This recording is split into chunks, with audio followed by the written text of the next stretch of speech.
Welcome to VOD films. செவ்வாய் கிரகமான Mars பிளானட்டை சூரிய குடும்பத்தோட மரண தூதுவன்னு சொல்லுவாங்க. ஆனா இன்னைக்கும் மார்ஸ் கிரகத்துல மனுஷங்க தங்க முடியுமா அப்படிங்கிற ஆராய்ச்சி போய்கிட்டு தான் இருக்கு. அது சாத்தியமா இல்லையான்னு செக் பண்றதுக்காக ஒரு சயின்டிஸ்ட் கூட்டம் மார்ஸ் கிரகத்துக்கு போய் அங்க உள்ள மண்ணு சாம்பிள்களை கடந்த 6 மாசமா கலெக்ட் பண்ணிக்கிட்டு இருக்காங்க. ஆனா அவங்க கிளம்புற கடைசி நாள் இவ்வளவு வருஷமா உறங்கிட்டு இருந்த மார்ஸ் கிரகம் முடிச்சது. அமெரிக்க விண்வெளி கழகமான நாசா மக்களுக்கு தெரிஞ்சிடக்கூடாதுன்னு மறைச்சு வச்சிருந்த ஒரு விஷயத்தை தான் இந்த படம் ஒரு கதையா எடுத்து சொல்லுது. அப்படி ஒரு படத்தை தான் இன்னைக்கு நம்ம பார்க்க போறோம். இன்னைக்கு பார்க்க போற படத்துடைய பேர் the last day on Mars. படத்தோட முதல் சீன்லயே மார்ஸ் கிரகத்துல ஒரு வண்டி ஒன்னு உருண்டு ஓடுறத காமிக்காங்க. அந்த வண்டிக்குள்ள உட்கார்ந்துருக்கிற 2 பேரு, ஒருத்தன் பேர் வின்ஸ், இன்னொருத்தி பேர் ரெபேக்கா. இவங்க 2 பேரும் அந்த மார்ஸ்க்கு போயிருக்கிற சயின்டிஸ்ட் குழுவை சேர்ந்தவங்க. அவங்க வண்டியில போயிட்டு இருக்க எய்தாப்ல பெருசா ஒரு மண் புயல் ஒன்னு வந்துகிட்டு இருக்கு. அது இவங்களோட பேஸ் இருக்கிற திசையை நோக்கி போகுது போல இருக்க. உடனே பேஸ்ல இருக்கிற ஹாரிங்டன் அப்படிங்கிற ஒருத்தனுக்கு போனை போட்டு ஒரு பெரிய மண் புயல் ஒன்னு நம்ம பேஸ் நோக்கி வந்துகிட்டு இருக்கு, பட்டு பிடிக்கலாம் உடனே உள்ள பேக்கப் பண்ணுங்க அப்படிங்க. அதே நேரத்துல இந்த புயலுக்குள்ள பூந்து இவங்க எங்க போயிட்டு இருக்காங்கன்னு பார்த்தனா இவங்க குழுவை சேர்ந்த கிம்ங்கிற ஒரு சயின்டிஸ்ட் மார்ஸ் மண்ணு சாம்பிள் கலெக்ட் பண்றதுக்காக வேற ஒரு சைட்டுக்கு போயிருக்கா போல. அவ அங்க உட்காந்து ட்ரில்ல போட்டுக்கிட்டு இருக்க. அவளை கூட்டு வர்றதுக்காக தான் இவங்க வண்டி எடுத்து வந்திருக்காங்க. ஆனா இதுதான் அவங்க மிஷனோட கடைசி நாள் போல இருக்க. இன்னைக்கு நைட்டு அவங்கள பிக்கப் பண்ணிட்டு பூமிக்கு கொண்டு போறதுக்காக ஒரு ஸ்பேஸ் ஷிப் ஒன்று வருது. அதனால முடிஞ்ச அளவுக்கு சாம்பிளை கலெக்ட் பண்ணணும்னு சொல்லிட்டு கிம் இவங்க வந்தது தெரிஞ்சு வேலையை பார்த்துக்கிட்டே இருக்கா. கிம் சீக்கிரம் வாப, நம்ம தலைவர் பிரினல் நம்ம டீமுக்கு ஒரு மீட்டிங் வச்சிருக்காரு அப்படின்னு சொல்ல வேற வழி இல்லாம டூல்ஸ் எல்லாம் எடுத்து போட்டுக்கிட்டு இவ வண்டிக்குள்ள ஏறா. இவங்க இங்க வந்து இருந்து 6 மாசமா வேலை பார்த்திருக்காங்க. இருந்தாலும் ரிசல்ட் அடையலையேன்னு சொல்லிட்டு கிம்முக்கு ஒரு கடுப்பு. பிறகு அவளை ஏத்திக்கிட்டு இவங்க பேச நோக்கி வந்துகிட்டு இருக்க. பேச காமிக்காங்க. இவங்க 3 பேர்த்த தவிர அங்க ஹாரிங்டன், அந்த குரூப்புக்கு தலைவர் பிருனல், அது போக இன்னொரு 2 சயின்டிஸ்ட்களும் இருக்காங்க. இவங்க அவங்கள கூப்பிட வர்ற ஸ்பேஸ் ஷிப் கூட இருக்கிற கம்யூனிகேஷன் கட் ஆயிட்டு போல இருக்க. இவங்க டெக்னிக்கல் லீடு ஹாரிங்டன் தான். அது என்ன ஏதுன்னு ரிப்பேர் பார்த்துக்கிட்டு கிடக்கான். இவங்க பேச புயல் தாக்குனனால அந்த கம்யூனிகேஷன் கட் ஆயிட்டு. ஆனா இவன் சரி பண்ண உடனே மறுபடியும் அந்த ஸ்பேஸ் ஷிப்பான அரோரா அப்படிங்கிற டீம் பேசுறாங்க. அந்த அரோரா ஸ்பேஸ் ஷிப் இன்னும் 20 மணி நேரத்துல மார்ஸ்ல இவங்க இருக்கிற இடத்துக்கு இவங்களை பிக்கப் பண்ண வருமா. அந்த சமாச்சாரமா இவங்க பேசிட்டு இருக்கும் போது மறுபடியும் பவர் கட் ஆயிருது. அப்போ கரெக்டா நம்ம வின்ஸோட வண்டி பேஸ்க்கு வெளியே வந்துற. அப்போ பேஸ்க்குள்ள இந்த சயின்டிஸ்ட் சொல்லிட்டேன் அவங்க தலைவர் பிரினல்ட்ட போயிட்டு, தலைவரே நான் திரும்ப வெளியே போகணும் அப்படிங்க. என்னல எல்லாம் பேக்கப் பண்ணிட்டு வந்துகிட்டு இருக்காங்க, நீ வெளியே போனுங்க அப்படின்னு கேட்டனா இவங்களோட ஒரு சைட் 9ல காமா சென்சர் ஏதோ வேலை செய்ய மாட்டேங்கான். அது வேலை செய்யாம போனா அங்க உள்ள ரீடிங் எதுவுமே நமக்கு வராது. ஒரு 1/2 மணி நேரம் தான் ஆகும் தலைவரே, நான் போயிட்டு வந்துடுறேன் அப்படின்னு இவன் கெஞ்சி கேட்க, சரி ரைட்டு பொழுது சாய இன்னும் 1 மணி நேரம் தான் இருக்கு, இருட்டுறதுக்குள்ளேயும் வேலையை முடிச்சு திரும்ப வா அப்படின்னு சொல்லிட்டு இவனை அனுப்பி விடுறான். இவனை தனியா அனுப்பி விடக்கூடாதுன்னு அந்த டெக்னிக்கல் லீடு ஹாரிங்டனையும் இவன் கூட அனுப்பி விடுறான். அப்பதான் நம்மளால வின்ஸ், ரெபேக்கா, கிம் 3 பேர் உள்ள வராங்க. இந்த பேஸ்க்குள்ள வர்றதுக்கு முன்னாடி சின்னதா ஒரு ரூம் இருக்கும். அது டீப் பிரஷரைசேஷன் சேம்பர். அங்க டீப் பிரஷர் ஆகிறப்ப பயங்கரமா சத்தம் கேட்கு. அந்த சத்தம் கேட்ட உடனே நம்ம வின்ஸுக்கு ஏதோ பழைய ஸ்பேஸ் இப்பதான் ஞாபகம் வருது. உடனே ரெபேக்கா இல்ல என்னாச்சு எல்லாம் ஓகே தானே அப்படின்னு கேட்க, எல்லாம் ஓகே தான் ஒன்னும் பிரச்சனை இல்லை அப்படின்னு சொல்லிட்டு இவங்க உள்ள போறாங்க. அப்ப கரெக்டா நம்ம ஹாரிங்டனும் அந்த இன்னொரு சயின்டிஸ்டும் வெளியே வராங்க. அதை பார்த்த கிம் கடுப்பாயிரா. மீட்டிங் இருக்கு அது இருக்குன்னு என்ன இழுத்து கொண்டு வந்துட்டீங்க, இப்ப இவனுங்க ஜாலியா வெளியே போறாங்க அப்படின்னு அவ எரிச்சல்ல உள்ள போறான். இந்த ஹாரிங்டனும் இன்னொரு சயின்டிஸ்டும் வெளியே போறாங்களே, அவங்க ஆக்சுவலி காமா சென்சார் ஹீமா சென்சார்லாம் மாத்த போல. அந்த சயின்டிஸ்ட் கலெக்ட் பண்ண சாம்பிள்ல ஏதோ நுண்ணுயிரினம் இருக்கிறத அவன் டெஸ்ட்ல பார்த்திருக்கான். அதனால தான் சைலண்டா யார்ட்டையும் சொல்லாம அவனோட சைட்டுக்கே போய் அந்த சாம்பிள்லாம் கலெக்ட் பண்ணி இவன் தான் மார்ஸ்ல உயிரினத்தை கண்டுபிடிச்சதா சொல்லான்னு நைஸ் போல கிளம்பி போறான். இங்க பேஸுக்குள்ள காமிக்காங்க நம்ம வின்சென்டோ வீட்டுக்கு போறதுக்கு எல்லாம் பேக் பண்ணிக்கிட்டு இருக்கான். ஆனா இவனுக்கு எரிச்சல் ஊட்டுற விஷயம் என்னடானா, இங்க இருந்து அவங்க பூமிக்கு போய் சேர்றதுக்கு பயணம் பண்ற டைமே 6 மாசம். அதை அவன் ஃப்ரெண்ட்ட சொல்லிக்கிட்டு அப்படியே இன்னொரு ரூம்ல வந்து உட்கார்ந்தா அங்க கிம் அவங்க சென்டர் தலைவர் பிருனேல் கூட சண்டை போட்டுக்கிட்டு இருக்கா. இவ்வளவு அவசரமா வர சொல்லிட்டு அவனை மட்டும் வெளியே அனுப்பியிருக்கானு சொல்லிட்டு தலைவனை பிடிச்சி ஏசிக்கிட்டு இருக்கா. பிறகு அங்கிருந்து கடுப்புல வெளியே வந்த இவ நேரா வெளியே கிளம்பி போனானே அந்த சயின்டிஸ்டோட லேபுக்குள்ள போய் அவன் கம்ப்யூட்டர் எடுத்து நோண்டான். அதை பார்த்து ஒரு க்ரூ மெம்பரோ இது தப்பு, இன்னொருத்த கம்ப்யூட்டர் நோண்டக்கூடாதுன்னு சொல்ல அவன் வேலையை பார்த்துட்டு போவேன்னு சொல்லிட்டு கிம் பாட்டுக்கு நோண்டிக்கிட்டு இருக்கா. உடனே அந்த பொண்ணு ஓடி போய் அவங்க தலைவர் பிருனேல கூட்டு வந்துடுறான். ஆனா அதுக்குள்ளேயும் நம்ம கிம் அவன் என்னத்தை கண்டுபிடிச்சான் அப்படிங்கறத ஓபன் பண்ணி பாத்துறா. பார்த்த எல்லாருக்குமே ஆச்சரியம். அது ஒரு புது பாக்டீரியல் செல் டிவிஷன். மார்ஸ்ல பாக்டீரியாவா அப்படின்னு இவங்க அரண்டு போய் நிக்க. அதே நேரத்துல அந்த சயின்டிஸ்டும் ஹாரிங்டனும் அவனோட சைட்டுக்கு போயிடுறாங்க. அப்ப ஹாரிங்டன் மட்டும் வண்டிக்குள்ள இருக்க. அந்த இன்னொரு சயின்டிஸ்ட் இறங்கி போய் சாம்பிள் கலெக்ட் பண்ண இடத்தை ஆராய்ஞ்சுக்கிட்டு இருக்கான். அதுக்குள்ளேயும் பிருனேல் அங்கிருந்து இவங்களுக்கு போனை போட்டுதாரு. இல்ல என்ன பண்றீங்க, உடனே இங்க கிளம்பி வாங்க அப்படிங்க.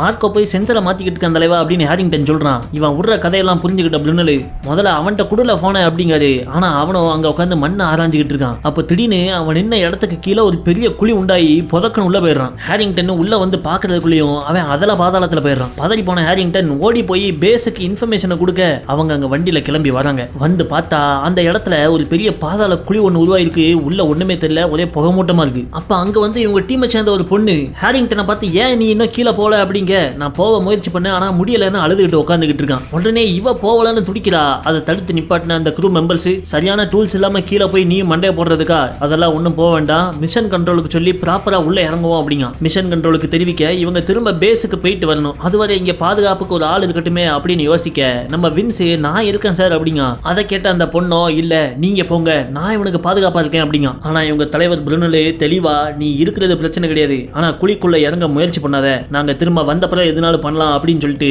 அவளை அங்கேயே விட்டுட்டு இவங்க கிளம்பி போறாங்க. அவங்க பேஸுக்குள்ள வரவுமே கிம்மு இந்த கண்டுபிடிப்பை நம்ம எப்ப அனௌன்ஸ் பண்ண போறோம் அப்படின்னு கேட்க அதை பார்த்த ஹாரிங்டனு அடி பாவி, நம்ம ஆள் ஒருத்தன் குழியில விழுந்து மண்டையை போட்டிருக்கான், அது உனக்கு பெருசா தெரியல, இந்த கண்டுபிடிப்பை அனௌன்ஸ் பண்றதான் பெருசோ அப்படின்னு கேட்க ரூல்ஸை மீறி நானும் அவனை வெளியே கூட்டு போனேன் அப்படின்னு இவ சொல்லவும் ஹாரிங்டன் கடுப்பாயிடும். அவங்க ரெண்டு பேருக்கு சண்டை வர டீம் அதை பிரிச்சு விட்டுருந்தாங்க. பிறகு இவங்க இங்கிருந்து பூமியில உள்ள மிஷன் கண்ட்ரோலுக்கு நடந்த சம்பவத்தை பத்தி சொல்றாங்க. அதை கேட்டு அவங்க ஷாக் ஆயிடுறாங்க. இறந்து போன அந்த சயின்டிஸ்டோட வீட்டுக்கு தகவலை கொடுத்துறாங்க. ஆனா பப்ளிக் அனௌன்ஸ்மெண்ட் பண்றதுக்கு முன்னாடி அவன் உடம்ப ரிகவர் பண்ணிட்டு அவன் உண்மையிலே செத்துட்டானா இல்லையான்னு கன்ஃபார்ம் பண்ணணும் அப்படின்னு இவங்களுக்கு சொல்றாங்க. ஓகேன்னு இவங்களும் போய் உடம்ப மீட்டிட்டு அதுக்கப்புறம் இந்த கண்டுபிடிப்பை அனௌன்ஸ் பண்ணலான்னு மறுபடியும் அந்த சைட்டுக்கு கிளம்பி போறாங்க. இங்க அந்த சைட்ல இருக்கிற பொண்ணோ குழியில விழுந்தவன் என்ன உயிரோட தான் இருப்பானோ அப்படிங்கிற ஒரு எண்ணத்துல அங்க போய் எட்டி பார்க்கா. ஆனா அதை பார்த்து பயந்து போன இவ அவன் கண்டிப்பா பீஸா இருப்பான் அப்படின்னு சொல்லிட்டு திரும்ப வந்து வண்டியில உட்காந்துடுறா. அப்ப கரெக்டா பேஸ்ல இருந்து திரும்ப கிளம்பி வந்துட்டு இருக்கிற நம்ம குரூவு இவளுக்கு கான்டாக்ட் பண்றாங்க. ஆனா சிக்னல் ஒழுங்கா கிடைக்க மாட்டுக்கு, அவங்க சொல்றது ஒழுங்கா புரியல, உடையில மட்டும் தான் கேக்கு.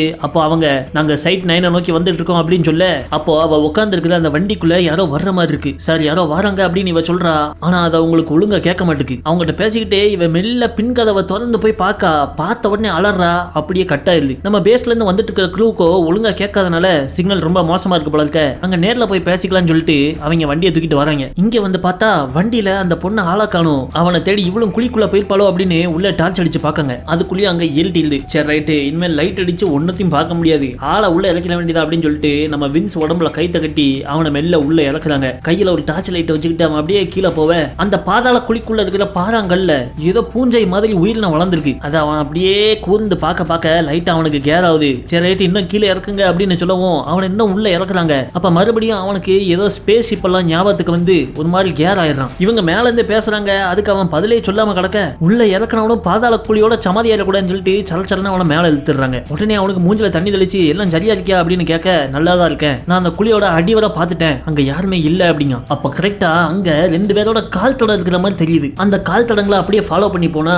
அது இவங்க பேஸ் இருக்கிற திசை நோக்கி போகுது. குழிக்குள்ள இருந்து விழுந்தவங்க எந்திரிச்சு வந்தனா வெளியே நிக்கிற வண்டி எட்டு போகாம எதுக்கு நடந்தே போறாங்கன்னு அவங்க குழம்பி போயிடுறாங்க. இருந்தாலும் அவங்க உடனே பேஸ்ல இருக்கிற கிம்முக்கு கால் பண்ணி 2 பேருக்கு அடிபட்டுக்கலாம், ட்ரீட்மெண்ட் கொடுக்கறதுக்கான மருந்தெல்லாம் தயாரா வைங்க அப்படின்னு சொல்ல அவளும் ஹாரிங்டனும் அங்க ரெடி பண்ணிக்கிட்டு இருக்காங்க. அப்ப அவங்களோட ரேடார்ல 2 பேர் இவங்க பேஸ நோக்கி பக்கத்துல வர்ற மாதிரி தெரியுது. வண்டியில வராம எதுக்கு 2 பேர் நடந்து வராங்க அப்படின்னு இவங்களும் கன்ஃபியூஸ் ஆறாங்க. அந்த 2 பேரும் நேரா இந்த பேஸோட ஏர்லாக் ரூம் நோக்கி வர நம்ம ஹாரிங்டன் போய் நான் ஓபன் பண்ண போறேன்னு போறான். அங்க போய் டீப்ரெஷரைசிங் சேம்பருக்குள்ள ஒருத்தர் நிக்கிறது தெரிஞ்ச உடனே ஏர்லாக் ஓபன் பண்ணுவோம். அந்த பக்கம் நிக்கிறவன் பொத்துன்னு விடுறான். பார்த்தா ஒருத்தன் கிளம்பி போனான சென்சார் மாத்த அவன் தான். இல்ல உனக்கு என்னாச்சு மாப்பிள அப்படின்னு சொல்லிட்டு அவன் ஹெல்மெட்டை கலத்தி பார்த்தா ஹீமன் கார்ட்டூன்ல வர்ற எலும்பன் மாதிரி இருக்கான். சடார்னு கீழே கிடக்குற ஒரு ட்ரில் மிஷின் எடுத்து நம்ம ஹாரிங்டன் வயிற்றுலேயே ட்ரில் அடிச்சிடறான். அவன் வயிற்றை பிடிச்சிட்டு கீழே விழுந்த ஹாரிங்டனே அங்க இருந்த எமர்ஜென்சி அலாரம் பட்டனை அமைக்கிற பேஸ் ஃபுல்லா அபாய ஒளி ஒலிக்குது. நம்ம கிம்மு சுதாரிக்கிறதுக்குள்ளயும் அந்த எலும்பன் மண்டையன் பேஸுக்குள்ள பூந்துற அவ அதுட்டு இருந்து தப்பிச்சு ஓட பாக்கா. அதுக்குள்ளயும் இன்னொரு பொண்ணு குழிக்குள்ள போனால அவளும் இந்த மாதிரி ஜாம்பி மாதிரி மாறி அவளும் பேஸ்குள்ள பூந்துடுறா. இவர் 2 பேர் கூட மல்லி கட்டிக்கிட்டு இருக்க அந்த கேப்ல வயிற்றுல குழி விழுந்த ஹாரிங்டன் வண்டியில வந்துட்டு இருந்த நம்ம டீம்கிட்ட ஆபத்துன்னு சொல்லிட்டு அப்படியே வயிற்றை பிடிச்சிட்டு சரிஞ்சிடறான். அதுக்குள்ளயும் நம்ம டீம் பேஸ்க்கு வெளியே வந்துடுறாங்க. உள்ள என்ன நடக்குன்னு தெரியலன்னு முதல்ல நம்ம கேப்டன் புருனேல் மட்டும் உள்ள போய் பார்க்காரு. உள்ள போய் பார்த்தா கதவெல்லாம் ஒரே ரத்த கலரியா இருக்கு. அப்போ அந்த கதவுலயே எட்டி பார்க்காரு. வினோத ஜந்து மாதிரி மாறின இவங்களோட ஆளு அங்க நின்னுக்கிட்டு கிம்மை போட்டு அடிக்க பார்க்க கிம்ம உடனே அந்த பக்கம் போய் கதவை பூட்டிக்கிட அதை பார்த்த நம்ம கேப்டனும் சுத்தி போய் கிம் இருக்கிற ரூமுக்குள்ள வந்துடுறாரு. என்ன நடக்கீங்க அப்படின்னு கேட்டா என்ன ஆச்சுன்னு தெரியல, அவங்கள இங்கே நம்ம லாக் பண்ணும் அப்படின்னு கிம் சொல்றா. ஆனா கிம்ம வெளியே தப்பிச்சு போனா அதுக்கு அவளுக்கு ஸ்பேஸ் சூட் வேணும். உடனே நம்ம கேப்டனே அவளை போய் சூட்டை போட சொல்லிட்டு அதுவரை இவர் அங்க தாக்கு பிடிச்சுக்கிறாரு. அந்த கேப்ல நம்ம கிம் ஸ்பேஸ் சூட்டை போட்டுக்கிட்டு அந்த பேஸ் விட்டு வெளியே வந்துடுறா. பின்னாடியே நம்ம கேப்டன் வர்றதுக்குள்ளேயும் ஒரு ஜந்து இவரோட தோல்லையே கோடாரியை வச்சு சாத்திடுது. அதை அடிச்சு தள்ளிட்டு இவர் எப்படியோ பேஸ் விட்டு வெளியே வந்துடுறாரு. வெளியே வந்து உங்ககிட்ட உள்ள என்ன நடக்கு அப்படின்னு கேட்க நம்ம ஆளுங்க 2 பேரும் இறந்துட்டாங்க, ஆனா அவங்க இன்னும் நவுடுறாங்க அப்படின்னு கிம் சொல்றா. அதை கேட்ட அவங்க என்ன வளர்ற அப்படின்னு சொல்ல அங்க கேப்டனோ தோலை பிடிச்சுக்கிட்டு துடிச்சுக்கிட்டு இருக்காரு. அதை பார்த்த இவங்க உடனே அவரோட காயத்துக்கு மருந்து போடணும் அப்படின்னு சொல்ல அதை கேட்ட கிம் எக்காரணத்தை கொண்டு திரும்ப பேஸுக்குள்ள போயிடக்கூடாதுன்னு ஓடி போய் அந்த டோர் லாக்க அடிச்சு உடைச்சிடுறான். உடனே வின்ஸ் ஓடி வந்து என்னப்பா பண்ற அப்படின்னு இவளை தடுக்க பார்க்க இன்னுமா புரியல, அவங்க நம்ம ஆளுங்க கிடையாது, அவங்க வேற யாரோ அப்படின்னு சொல்றா. உடனே வின்ஸ் கண்ணாடி வழியா பேஸுக்குள்ள எட்டி பார்க்கான். மூஞ்செல்லாம் எலும்பு கூடு மாதிரி இவங்க ஆளு வித்தியாசமா வித்தியாசமா உருமாறி இருக்காங்க. இப்போ இவங்க உடனே இவங்க கேப்டனுக்கு மருந்து போட்டு ஆகணும். அதனால இவங்க பேஸ் பக்கத்திலே ஹைட்ரோபோனிக் டோம்னு இன்னொரு சின்ன பேஸ் மாதிரி வச்சிருக்காங்க.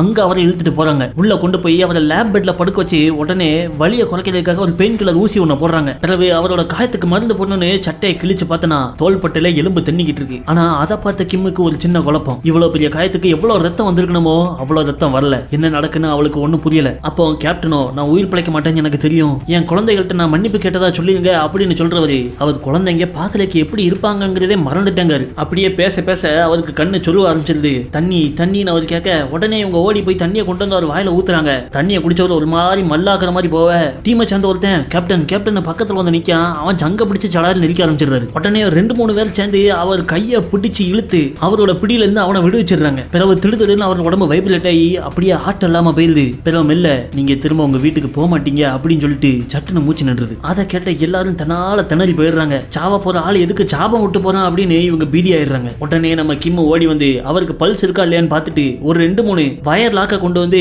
அவருடைய கையை காலை அந்த பெட்டோட சேர்ந்து கட்ட ஆரம்பிச்சிடுறா. அதை பார்த்த மத்தவங்க என்ன பண்றேன்னு அவளை தடுக்க வெளியே நம்ம ஆளுங்க 2 பேரு மார்ஸோட அட்மாஸ்பியருக்கு எக்ஸ்போஸ் ஆகி இன்னும் நோண்டுகிட்டு இருக்காங்க. இந்த ஆளு செத்த மாதிரி தெரியுது, ஆனா சாவல அப்படின்னு சொல்லிட்டு இவ கட்ட போறா. ஆனா அவங்க விட மாட்டாங்க. உடனே நம்ம வின்ஸ் ஒரு போர்வை எடுத்து அவர் மேல போத்திடுறான். பிறகு அவரு ஒருத்தன் சங்க பிடிச்சார அவன் தன்னால பக்கத்துல உட்காந்து அழுதுகிட்டு இருக்கான். எனக்கு என் குழந்தைய பார்க்கணும், இவர மாதிரி நிலைமை எனக்கு வந்துடக்கூடாது அப்படின்னு சொல்லிட்டு அவன் கழுத்தை தேய்ச்சிக்கிட்டு இருக்கான். என்ன மொட்டை ஒரு மாதிரி கழுத்தை பிடிச்சிட்டு இருக்கானே அப்படின்னு பார்த்தா வின்ஸ் மெல்ல வந்து அங்க படுத்து கிடக்காத கேப்டனு அவர் மேல போத்திருந்த போர்வையை திருப்பி பார்க்கான். உடம்பு ஃபுல்லா ஒரு மாதிரி நரம்பு புடைச்சிக்கிட்டு வருது. அப்ப திடீர்னு அங்க பயங்கரமா சத்தம் கேட்கு என்னன்னு ஓடி வந்து வெளியே உள்ள சிசிடிவி கேமராவை ஆன் பண்ணி பார்த்தா எதிரில் உள்ள பேஸோட கதவை உடைச்சுக்கிட்டு அந்த 2 ஜந்துக்களும் வெளியே வந்துருது. நம்ம உடனே அரோரா ஸ்பேஸ் ஷிப்புக்கு கான்டாக்ட் பண்ணும் அப்படின்னு இவங்க சொல்ல அதை கான்டாக்ட் பண்றதுக்கு ஒரே வழி இவங்களோட மெயின் பேஸ்ல இருந்து மட்டும் தான். அங்க எப்படி போறது அப்படின்னு யோசிக்கிறப்பதான் நம்ம வின்ஸ் ஒரு ஐடியா கொடுக்கான். இந்த டோம்ல இருந்து அந்த மெயின் பேஸ்க்கு ஆக்சிஜன் சப்ளை பண்றது ஒரே பைப் மூலமா தான். அந்த பைப் வழியா ஜந்துக்கள் கண்ணில் படாம மெயின் பேஸ்க்கு போயிடலாம். அங்க போய் நான் அரோரா ஸ்பேஸ் ஷிப்பை கான்டாக்ட் பண்றேன் அப்படின்னு வின்ஸ் சொல்லிட்டு இருக்கப்போ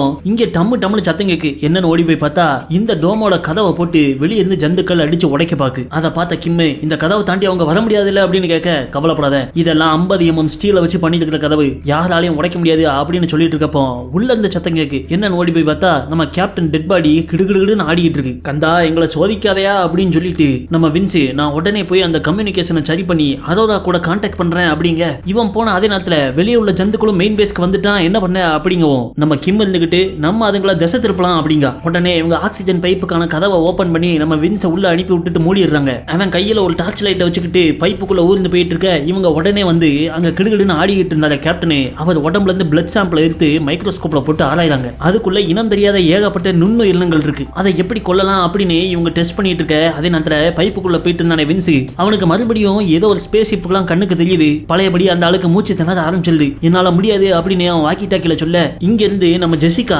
பயப்படாத வின்ஸ், உன் கண்ணுக்கு தெரியறதெல்லாம் கடந்த காலத்துல உனக்கு நடந்த ஒரு கெட்ட விஷயம், இப்போ அது உண்மை கிடையாது, உன் மைண்ட்ல மட்டும் தான் இருக்கு, தைரியமா தயவு செஞ்சு போய் அரோராவை கான்டாக்ட் பண்ணல அப்படின்னு இந்த பொண்ணு இங்க இருந்து மோட்டிவேஷனலா பேச நம்ம ஆளுக்கு மறுபடியும் சுயநினைவு வந்துருது. சடன்னு ஊர்ந்து அவர் மெயின் பேஸ்குள்ள போயிடுறாரு. அங்க போய் லைட் அடிச்சு பார்த்தா எல்லா இடமும் ரத்த கலரியா இருக்கு. அங்க பவர் வேற இல்ல. கரண்ட் வர்றதுக்கு பேட்டரி சிஸ்டத்தை சரி பண்ணும். அந்த வேலையில அவன் இறங்கியிருக்க அந்த கேப்ல வெளியே இருக்கிற ஜந்துக்கள் மெயின் பேஸ்க்கு போயிடக்கூடாதுங்கிறதுக்காக அவங்கள செயலிழக்க வைக்க இவங்க ஏதாவது விஷம் தயாரிக்க முடியுமான்னு பாக்காங்க. இவங்க இருக்கிற டோமுக்குள்ள ஏகப்பட்ட ஆன்டிபயோட்டிக்ஸ் இருக்கு. நம்ம கேப்டனோட பிளட் சாம்பிள் டெஸ்ட் பண்ணதுல உள்ள இருக்கிற நுண்ணுயிர் நம்ம எல்லாமே பாக்டீரியாக்கள் தான். ஆன்டிபயோட்டிக்ஸ் போட்டா பாக்டீரியா செத்துரும் அப்படின்னு இவங்க கையில உள்ள ஒவ்வொரு ஆன்டிபயோட்டிக்கா அந்த பிளட் சாம்பிள்ல போட்டு டெஸ்ட் பண்றாங்க. அதுல செப்லோஸ்போரின் அப்படிங்கிற ஒரு ஆன்டிபயோட்டிக் அந்த ரத்தத்துல உள்ள பாக்டீரியா எல்லாம் செத்து போகுது. சரி இதை நம்ம கேப்டன் மேல ட்ரை பண்ணிக்க வேண்டியதான் அப்படின்னு அந்த செப்லோஸ்போரினை எடுத்து கொண்டு வந்து கேப்டன் கழுத்துல ஒரு ஊசியை போட செத்து கிடந்த அவரு மறுபடியும் துடிக்க ஆரம்பிக்காரு. உடனே நம்ம ஜெசிகாவோ கேப்டன் இன்னும் உயிரோட இருக்காரு அப்படின்னு சொல்ல அதை கேட்ட கிம்மு கோட்டியா பனி அவர் செத்து 1/2 மணி நேரம் ஆச்சு, இது அவர் உடம்புல உள்ள பாக்டீரியா இப்படி ரியாக்ட் பண்ணுது அப்படின்னு சொல்ல ஒரு நிமிஷம் துடிச்சவரு மறுபடியும் பீஸ் ஆயிடுறாரு. மறுபடியும் அவரோட ரத்த சாம்பளத்தை இப்ப ஆராய்ஞ்சு பார்த்தா அதுக்குள்ள உள்ள பாக்டீரியாக்கள்லாம் அசைவில்லாம கிடக்கு. இதுதான் மருந்து. வெளியே இருக்கிற ஜந்துக்களுக்கு எப்படியாவது இந்த மருந்தை உடம்புக்குள்ள ஏத்தணும் அப்படிங்க. அவங்க பக்கத்துல போய் கையை காமின்னு ஊசி எல்லாம் போட முடியாதுன்னு உங்களுக்கு தெரியும். அதனால இந்த ஆன்டிபயோட்டிக் மருந்தை ஏதாவது ஒரு ஸ்ப்ரே மாதிரி அடிச்சு அவங்க மூக்கு வழியா உள்ள ஏத்திடலாம்னு யோசிக்காங்க. அதே நேரத்துல அங்க நம்ம வின்ஸ் பேட்டரி சிஸ்டத்தெல்லாம் சரி பண்ணி சிஸ்டத்தை ஆன் பண்ணி இவங்களுடைய மீட்பு குழுவான அரோரா கப்பல் கூட பேசுறான். இங்க ஒரு ஆபத்து எமர்ஜென்சி அப்படின்னு சொல்லிட்டு விஷயத்த சொல்ல வரான். ஆனா அதுக்குள்ளேயும் பாதியிலே பவர் போய் கட் ஆயிடுது. அதே நேரத்துல பக்கத்து டோம்ல இருக்காங்களே அவங்க கவனிக்காங்க. அந்த 2 ஜந்துக்களும் இவங்க கதவை தட்டுறதை விட்டுட்டு மறுபடியும் மெயின் பேஸனுக்கு போதுகள். ஆஹா உள்ள நம்மளால வின்ஸ் இருக்கானே அப்படின்னு சொல்லிட்டு அதுங்களை திரும்ப இங்க கூப்பிடுறதுக்காக இவங்க ஏர்லாக்கு வெளியே இருக்கிற வெளி கதவை ஓபன் பண்ணிடுறாங்க. அந்த சத்தம் கேட்டோன்னே மறுபடியும் அதுகள் உள்ள வர அந்த கேப்ல இவங்க அந்த ஆன்டிபயோட்டிக்க ஏர்லாக் சாம்பர்ல உள்ள ஸ்ப்ரேக்குள்ள மிக்ஸ் பண்ணிடுறாங்க. உள்ள வரவும் அந்த ஸ்ப்ரே அவங்க மூஞ்சில அடிக்க 2 ஜந்துக்களும் கீழே கடந்து உள்ள ஆரம்பிச்சிருது. உடனே நம்ம கிம்மு இதுதான் வாய்ப்பு, உடனே போய் ஒரு ஊசி எடுத்துட்டு வா அப்படின்னு சொல்லிட்டு ஊசியால பாக்டீரியாவை உடம்புக்குள்ள ஏத்திடலான்னு பாக்கா மொட்டையன் உடனே ஊசி எடுக்கிறதுக்காக உள்ள ஓடி வரான். அப்போ ஜெசிகாவோ மாப்பிள்ள நில்லு, கேப்டன் இருந்து எடுத்த பிளட்ல மறுபடியும் பாக்டீரியாக்கள் வளர ஆரம்பிச்சிட்டு இந்த ஆன்டிபயோட்டிக் கொஞ்ச நேரம் மட்டும் தான் அந்த பாக்டீரியாக்களை தடுத்து நிறுத்துச்சு, அதுங்களை கொல்லல அப்படிங்கவும் அங்க பெட்ல கடந்த கேப்டனு மறுபடியும் நவுல்றாரு. அதை பார்த்த நம்ம மக்களுக்கு கப்ப கலங்க ஆரம்பிச்சிருது. மெயின் பேஸுக்குள்ள போயிருந்த நம்ம வின்ஸ் பயலோ பவர் போயிட்டுன்னு சொல்லிட்டு திரும்ப போலான்னு கிளம்பி வந்துட்டு இருக்கப்போ உள்ள டமன்னு ஏதோ சத்தம் கேக்கு. சத்தம் அந்த திசை நோக்கி போய் பார்த்தா நம்ம ஹேரிங்டனு அங்க ஜந்துவா மாதிரி சவுத்த போட்டு பிச்சுக்கிட்டு இருக்கான். வின்ஸை பார்த்த உடனே அவன் ஓடி வந்து மேல பாய வின்ஸ் அவனை கீழே தள்ளி விட்டு கையில வச்சிருந்த டார்ச் லைட்டை வச்சு டம்முன்னு அடிக்காப்ல. எவ்வளவு அடி வாங்கினாலும் அவன் திரும்ப எந்திரிச்சு போல கொய்யா அப்படின்னு அவனை தள்ளி விட்டுட்டு வந்த டியூப் வழியாவே ஒரு தப்பிச்சு ஓடுறாரு. அவன் பின்னாடியே விரட்டிட்டு வரான். உடனே வாக்கி டாக்கில ஹேரிங்டன் என் பொச்சு பின்னாடியே வந்துகிட்டு இருக்கான், நான் டியூபுக்குள்ள இருக்கேன், அந்த பக்கம் கதவை திறந்தவங்க நான் வந்த உடனே மூடணும் அப்படின்னு சொல்ல பதறி போய் நம்ம ஜெசிகாவும் மண்டையில ஹெல்மெட் எல்லாம் போட்டு ஓடி வந்து கதவை திறந்த உடனே வின்ஸ் உள்ள இருந்து வெளியே பாய பின்னாடியே வந்த ஹேரிங்டன் வின்ஸ் காலை பிடிச்சு கீழே இழுக்க ஆரம்பிச்சிடறான். இவங்களும் எவ்வளவோ மல்லு கட்டி பார்க்காங்க, இவங்களால முடியல. உடனே கையில கிடைச்ச ஆசிட் பாட்டிலாம் தூக்கி அவனை அடிக்காங்க. இருந்தாலும் அவன் திரும்ப வந்துகிட்டே இருக்க, எல்லாரும் தப்பிச்சு ஓடுங்க நான் பாத்துக்கிறேன்னு கிம்மு மட்டும் தனியா அவனை தாக்கு பிடிக்கா. மத்தவங்க எல்லாம் தப்பிச்சு ஓட கிம்மும் பின்னாடியே ஓடி வரா. ஆனா அவளை தாவி பிடிச்ச ஹேரிங்டனு கீழே படுக்க போட்டு நங்கு குத்துறான். இதை நம்ம டீம்ல உள்ள மண்டைய ஒருத்தன் பாத்துறான். கிம்ம வெளியே தப்பிச்சு வர விடாம அவளை கதவை பூட்டி உள்ளே லாக் பண்ணிடுறான். ஹேரிங்டனு அவளை கடிச்சு கொண்டுறான். பிறகு வின்ஸ் ஜெசிகா அந்த மண்டைய 3 பேர் மட்டும் அங்கிருந்து தப்பிச்சு ஓட அப்ப அங்க ஒரு ஜந்து வந்து நம்ம ஜெசிகாவோட கால்ல கத்திரிக்கோலை வச்சு இறக்கிறது. அதை மூஞ்சிலே மிதிச்சு புட்டி இவங்க 3 பேரும் வெளியே தப்பிச்சு ஓடி வந்துடுறாங்க. கடன்னு வெளியே இருந்த வண்டியில ஏறி இந்த ஜந்துக்கள் வர்றதுக்குள்ளயும் அந்த இடத்தை விட்டு இவங்க எஸ்கேப் ஆயிடுறாங்க. அந்த மண்டைய வண்டி ஓட்டிக்கிட்டு இருக்க நம்ம வின்சென்ட் காலில் குத்து வாங்கின ஜெசிகாக்கு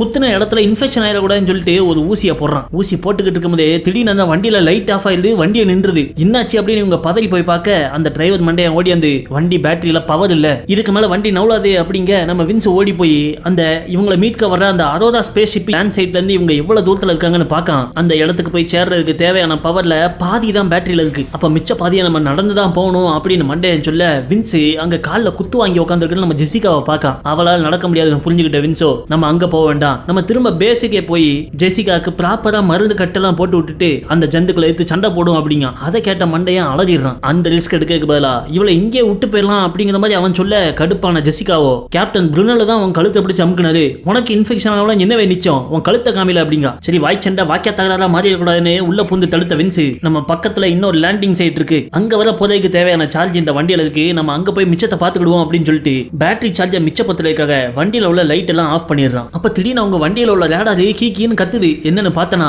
யாரோ 2 பேரும் இவங்க வண்டியை நோக்கி வர்ற மாதிரி காமிக்கி வந்துட்டாங்கடா வைப்ரேஷன் அப்படின்ட்டு இவங்க வண்டி எடுத்துட்டு அங்கிருந்து ஓடிடுறாங்க. எப்படியோ இவங்க லேண்டிங் சைட் பக்கத்துல வர வந்துடுறாங்க. அங்க பார்த்தனா தூரத்துல இன்னொரு வண்டி ஒண்ணு இருக்கு. நம்ம வின்ஸ் போய் நான் அந்த வண்டியை செக் பண்ணிட்டு வரேன் அப்படின்னு கிளம்ப அப்போ அந்த மண்டைய தலைவா நீங்க போக வேண்டாம், நான் ஜெசிகா விட்டுட்டு போயிடணும்னு சொன்ன தப்புக்காக நான் தான் அந்த பரிகாரத்தை பண்ணணும், நான் போய் அந்த வண்டி என்ன நிலைமையில இருக்குன்னு பார்த்துட்டு வரேன் அப்படின்ட்டு கையில ஒரு டார்ச் எடுத்துக்கிட்டு நெத்தியில பட்டையை போட்டுக்கிட்டு கந்த சஷ்டி கவசத்தை பாடிக்கிட்டே வெளியே நடந்து போறான். எப்படியோ அந்த வண்டி வர போயிடுறான். அந்த வண்டிக்குள்ள யாரு இருக்காங்களா அப்படின்னு லைட் அடிச்சு செக் பண்ணி பார்த்தா யாரு இருந்த மாதிரி தெரியல. அப்ப நம்ம வின்ஸ் வாக்கி டாக்கில அங்க என்ன ஸ்டேட்டஸ் அப்படின்னு கேட்க அந்த மண்டேனோ வின்ஸ்ட தலைவா நான் சொல்றேன் தப்பா நினைச்சுக்காத, ஜெசிகா கால்ல அந்த ஜந்துவால குத்து வாங்கியிருக்கா, அவளுக்கு இன்ஃபெக்ஷன் ஆகி அவளும் அந்த ஜந்துவா மாறிடுவா, அவளை அங்கேயே விட்டுட்டு நீ இந்த வண்டிக்கு ஓடி வந்துருங்க. நம்ம வின்ஸோ அதை கேட்காம இங்க கிளம்பி வா அப்படின்னு சொல்ல அதை கேட்காத மண்டையன் என் கூட நீ வந்தாவா வராட்டி போன்னு சொல்லிட்டு அந்த வண்டியை ஸ்டார்ட் பண்ண போதான். அதை பார்த்த வின்ஸ் அவனை தடுக்கணும்னு இவங்க வண்டியில இருந்து அந்த வண்டிக்கு வெளியே வந்து ஓடி வரான். அதுக்குள்ளேயும் அந்த மண்டையன் அந்த வண்டி எடுத்துட்டு கிளம்பிடுறான். அப்ப அவன் ஹெல்மெட்டை கலத்துறப்பதான் தெரியுது